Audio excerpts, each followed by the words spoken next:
সখা কর্ণ শকুনি মাতুল অতুল বিপদ মতে দেরে বন্ধু সুত দুঃশ্বাস পরা ভাই মলা আজি রণে ছিড়ি পড়িলা মোদক্ষ বাহা ଆଉ କାହା ମୁଖ ଚାହିଁବି ଧରିବି ଜୀବନ।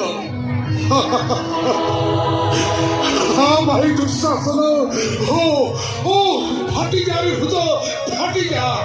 ସଖା ବସି କାନ୍ଦିଲେ କି ଭାଇ ଆସିବ ଲେଉଟି କାଲି ନିଶ୍ଚୟ ଅର୍ଜୁନ ପଡ଼ିବ ମମ ବାଣେ ଅକାରଣେ କର ନାହିଁ ଶୋକ ସଖେ। ମାମୁଁ ଜାଣିଅଛି ସମସ୍ତଙ୍କ ମନ ଆଜି ରଣେ କପଟେ ମୋ ବଂଶ ବୁଣାଇର ସର୍ବେ ମିଳି ଯେଉଁ କାଳେ ଦୁଃଶାସନ ପଡ଼ିଥିଲା ଭୀମର କବଳେ ସେତେବେଳେ ଅଶ୍ରୁଜଳ ପୂର୍ଣ୍ଣ ଆମ୍ଭ ନେତ୍ର କିନ୍ତୁ ଦେଖି ନାହିଁ ତୁମ ଆଖି ଲୋତକ ଚଞ୍ଚଳ। ଏତେବେଳେ ଜାଣିଲି ମାତୁଲ ଏତେବେଳେ ଜାଣିଲି ବିଦୁର ବଚନ ହେଲା ଏବେ ସତ୍ୟ। ଭଣଜା ମତେ ଦୋଷ ଦେବୁ ନାହିଁ। ଆରେ ଜାଣିଛୁ ଯେତେବେଳେ ଭୀମା ଦୁଃଶାକୁ ମାରି ବସି ଗର୍ଜନ କଲା ସେତେବେଳେ ତୁମ୍ଭେମାନେ ସିନା କାନ୍ଦୁଥ କିନ୍ତୁ ରାଗରେ ମୋର ମୁଣ୍ଡ ଠାରୁ ଗୋଡ଼ ଯାଏ ଜଳୁଥାଏ। ବାପ ମୁଁ ବେଶୀ କଣ କହିବି ତୁ ତ ତୋ ନିଜ କଥାରୁ ନିଜେ ବୁଝିପାରୁଛୁ। ରାଗ ବେଳେ କି ଶୋକ ରହେ ଭଣଜା। କର୍ଣ୍ଣ ମୋ ମତରେ ଏଣିକି ଯୁଦ୍ଧ ନ କରି ସନ୍ଧି କରି ଦେଖ। ତୁମ୍ଭ ସେନାପତି ହେବାର 2 ଦିନ ଯୁଦ୍ଧରେ ପ୍ରଥମେ ରାଜାର ସତାଳ ଭାଇ ଦ୍ୱିତୀୟ ଦିନ ଯୁଦ୍ଧରେ ଦୁଃଶାପରି ବୀର ଟଳି ପଡ଼ିଲେ। ମୁଁ କହୁଥିଲି ଭୀଷ୍ମ ଦ୍ରୋଣଙ୍କ ପରେ ମିଳିମିଶି ଯାଇଥିଲେ ଏତେ କ୍ଷତି ହୋଇନଥାନ୍ତା। ମାମୁଁ ତୁମ୍ଭେ ସେ ଆଶା ତ୍ୟାଗ କର। ଏହି କ୍ଷଣି ସନ୍ଧି କଲେ କ'ଣ ମରିବା ଲୋକ ଫେରି ଆସିବେ? ଚାଲ ସମସ୍ତେ ଶିବିରରେ ବିଶ୍ରାମ କରିବା। କାଲି ପ୍ରଭାତରେ ମୋର ବାଣରେ ଅର୍ଜୁନର ପତନ ହେବ। କର୍ଣ୍ଣ ତୁ ଗର୍ବ ଛାଡ଼ିବାର ପାତ୍ର ନହୁ। ହଉ ଚାଲ ପଳେଇନ ପରିଚୟ ଦେ।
ବାଲିଯାତ୍ରାକୁ ବୁଲିବା ପାଇଁ ଆସୁଥିବା ଜନସାଧାରଣମାନଙ୍କୁ କଟକ ପୋଲିସ କମିଶନର ତରଫରୁ ଅବଗତ କରାଇ ଦିଆଯାଉଛି ଯେ ମେଳାରେ ବୁଲୁଥିବା ସମୟରେ ନିଜର ବ୍ୟକ୍ତିଗତ ସାମଗ୍ରୀ ଯାହାକି ଆପଣଙ୍କର ମୋବାଇଲ ଫୋନ ଚାବି ଏବଂ ଅନ୍ୟାନ୍ୟ ସାମଗ୍ରୀ ନିଜ ଦାୟିତ୍ୱରେ